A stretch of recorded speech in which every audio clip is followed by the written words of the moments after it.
just come out the gate with this. I didn't have a lock left. When I say all, I mean all. How many is all? All of them. Not all of them. All of them across the front were gone. Not a nail left. Okay.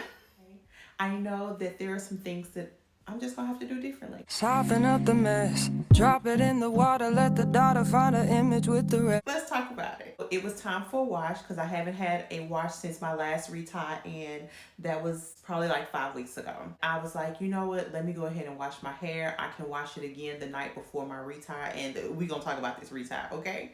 So I was like, let me go ahead and wash it because it's time for a wash. My hair was beginning to look really dull.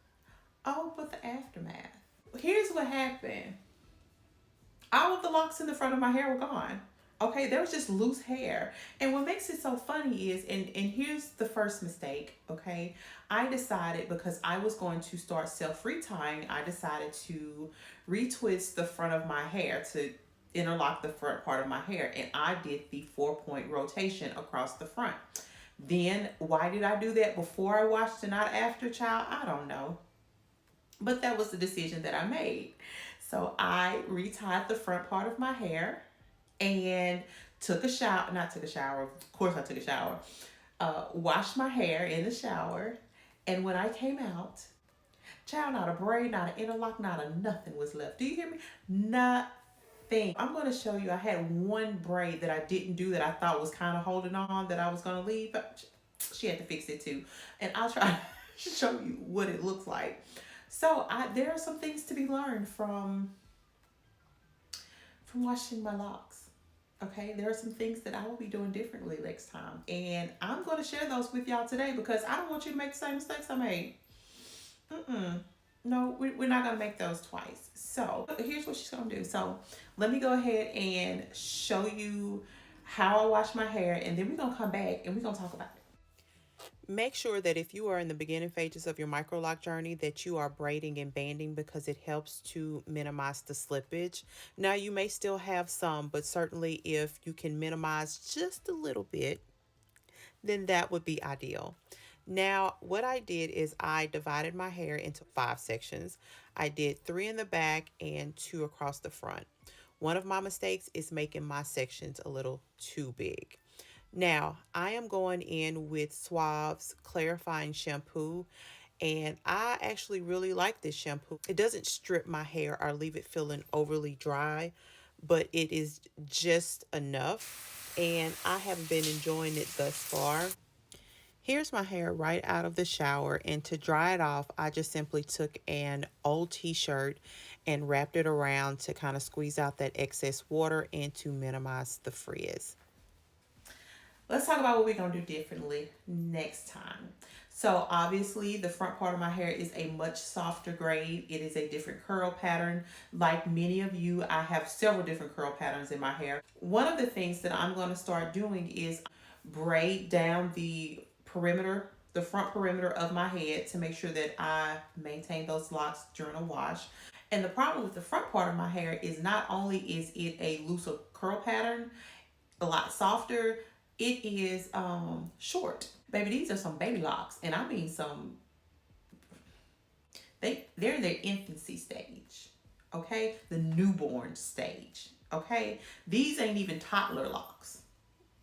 So with that in mind, we got to figure out something to be able to keep these intact because, or maybe I'm going to have to towel wash.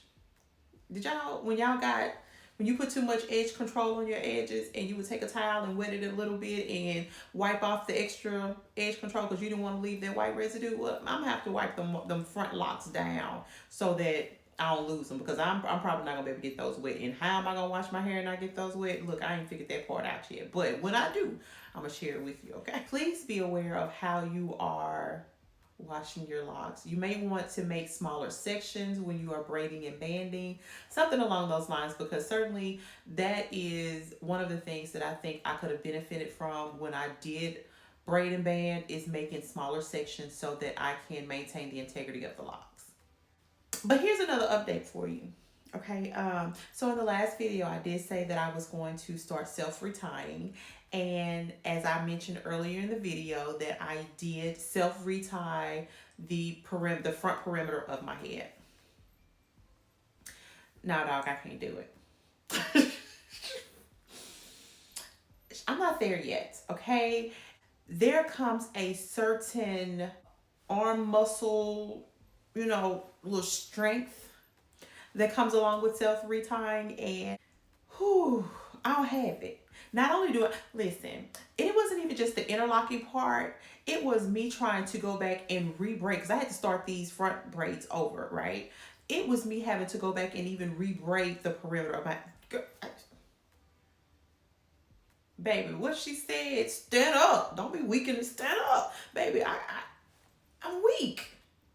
I don't have the strength. Okay? And if it took me that long to get the one row across the front, the whole head by myself. Now, I did decide that if I were to self-retie, that I was going to go with the 3-point rotation versus the 4. It's just not gonna work for me right now. I had very good intentions. I had watched all the videos, but what you can't prepare for is the pain that you feel in your arms when you're doing your own self-retie. See, I can watch all the videos, honey, because I'm a visual learner, so I got to watch the videos. Then I have to take a piece of paper and write the arrows to make sure that each time I'm hitting these points, and you know what I'm saying?